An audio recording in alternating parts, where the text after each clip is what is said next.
Hey everyone, I'm Mark from AnimCap. Today I'll continue recapping you the story about alien girl who stayed at Earth. At the very beginning of the story it shows us what is the life of the rich man. He takes a plane to escort his grandson Shutaro to school. The Mendo family sends 8 planes, which is quite a spectacular scene.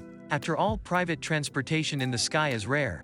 Shutaro gives a dashing and defines skydiving as his debut. At this moment Shinobu is very jealous because Lum has been clinging to Ataru. She raises the chair and hits Ataru, but the chair flies to the parachute of Shutaro. Shutaro hangs awkwardly on the tree. Fortunately his body is flexible and he gets out of trouble easily. The whole school is shocked by the transfer student who parachuted to school and the teacher blames him for making such a big mess. Shutaro does not respond and his attention is drawn to Shinobu. The girl feels sorry for throwing the table. A few words of praise to Shinobu make her heart beat faster. When Ataru tries to stop her from becoming obsessed with Shutaro, he is beaten by her. On the first day of school, Shutaro as a transfer student already gained high popularity. Boys envy him and girls admire him. Shutaro sees that Ataru has been pestering Shinobu and he stands up to stop this rude behavior. Ataru explains that Shinobu is his girlfriend. Without being able to finish the sentence, he is electric shocked by jealous Lum.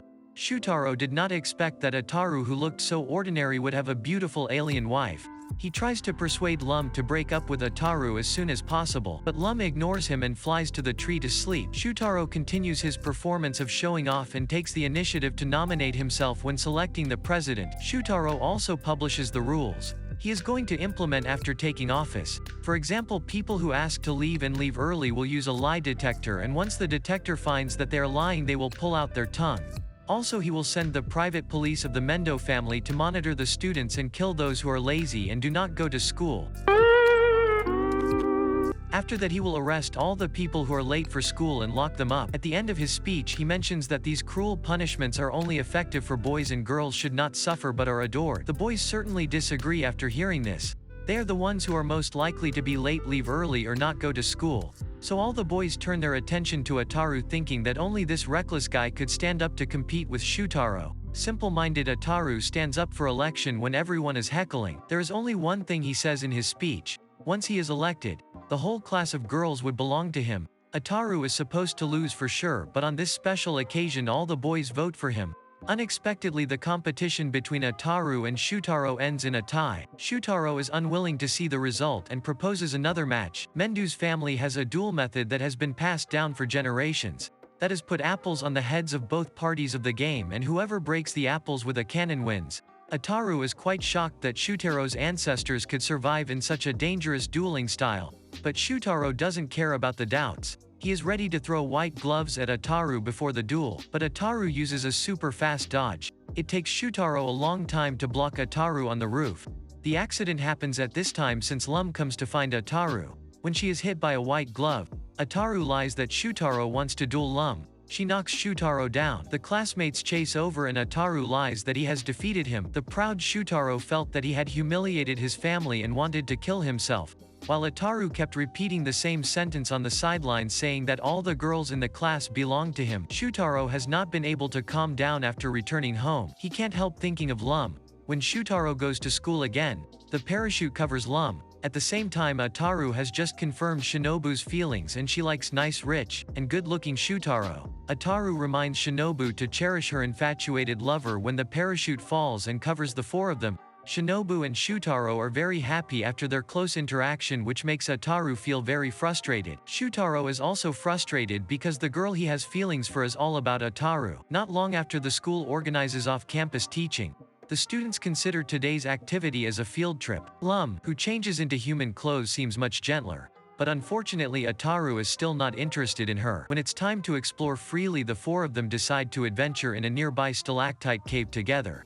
Everyone has their thoughts. Shinobu's goal is to be with Shutaro, while his plans to take this opportunity to improve his relationship with Lum. Lum only knows that she would go wherever Ataru goes and he would be willing to join the adventure only because he wants to enhance the relationship with Shinobu. As soon as the adventure begins, they encounter a fork in the road. Mendo turns off his flashlight and pretends the flashlight is dead. They end up losing their way and screams. Shinobu hugs Mendo tightly and Lum sticks to Ataru. They have to gather together and continue to explore deeper inside the cave.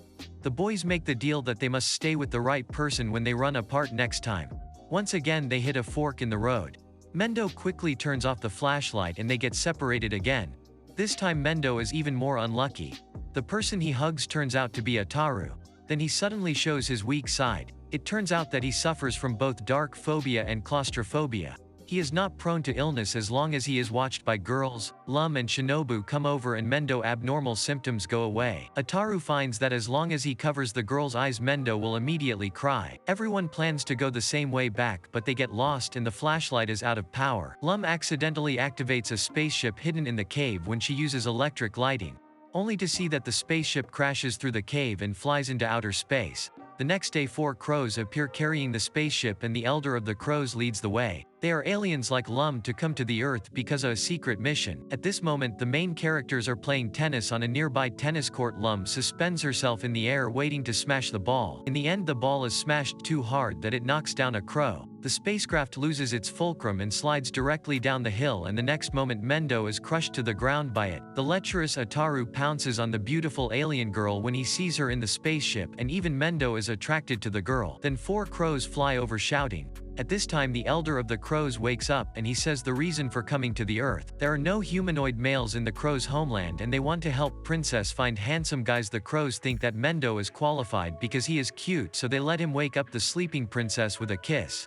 Shinobu tries to snatch Mendo because she decisively disagrees with him kissing another woman. Lum stops Ataru because he wants to kiss the princess. She underestimates Ataru's desire for pretty girls. He jumps hard and finally kisses her. No one can believe the scene in front of them.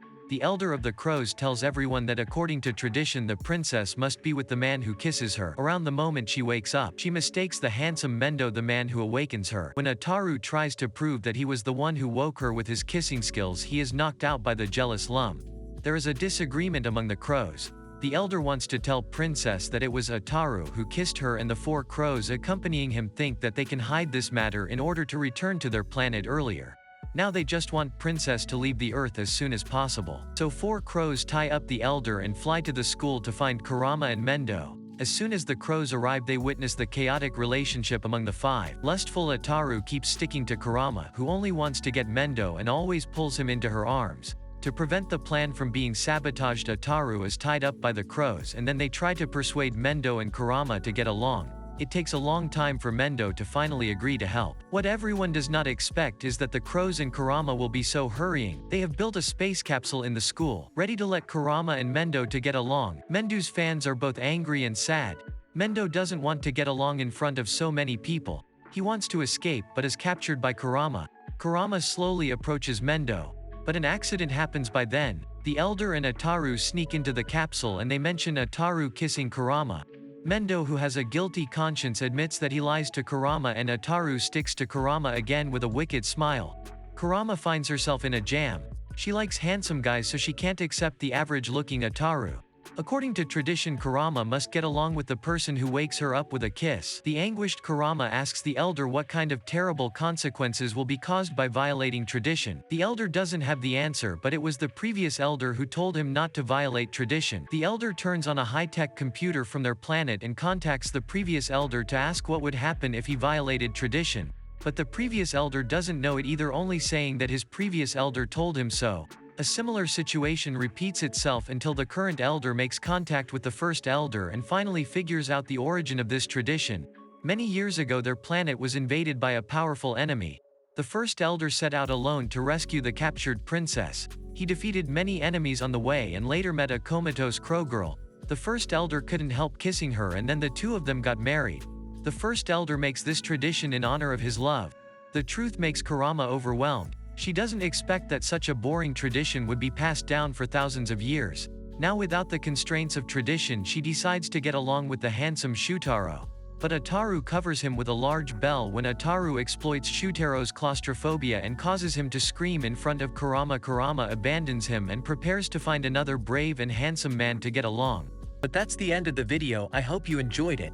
Don't forget to subscribe and like this video so you won't miss new episodes, and I'll see you soon.